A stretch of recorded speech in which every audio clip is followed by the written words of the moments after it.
ভাই পরের হক যদি কেউ মেরে খায় আর এই লোক এবাদত বন্দিগি করে, এবাদত বন্দিগিতে তার আমল নামা কিন্তু বাড়তে থাকবে। কোরআন হাদিসে কোথাও নাই যে পরের হক মারলে তার এবাদত আমল নামা যুক্ত হবে না, এরকম কথা কোথাও নাই। আপনি পরের হক মারেন, অন্যের সম্পদ আইল ঠেলেন, অন্যের টাকা মেরে দেন, অন্যের টাকা আত্মসাৎ করেন, গম চুরি টিন চুরি করেন, অন্য আরো কিছু চুরি করেন, করে আপনি অর্থ আত্মসাৎ করতে থাকেন। আপনি একটা বিষয় নিশ্চিত থাকেন, আপনার আমল নামাতে নেকামল যেগুলা করবেন, ইবাদতবন্দি করবেন, এগুলোর সওয়াব লেখা হবে। আপনি হারাম কাজ করছেন দেখে এগুলো লেখা হবে না এরকম কিছু কোরআন হাদিসে আসছে বলে আমার জানা নাই, সব লেখা হবে। কিন্তু সমস্যা হলো কি জানেন?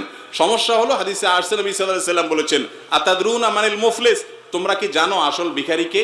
সাহাবীরা বলছেন যে আল মুফলিসু ফিনা মাল্লা দিনারা ওয়ালা দিরহামা, ইয়া রাসূলুল্লাহ আমাদের ভিতরে গরিব মানুষ হলো যার পয়সা কড়ি নাই। নবীজি বলেছেন, আরে না, এই মুফলিসের কথা বলি নাই, আসল মুফলিস হলো সেই লোক যেই লোক দুনিয়াতে মানুষের সম্পদ আত্মসাৎ করেছে, অন্যের জমি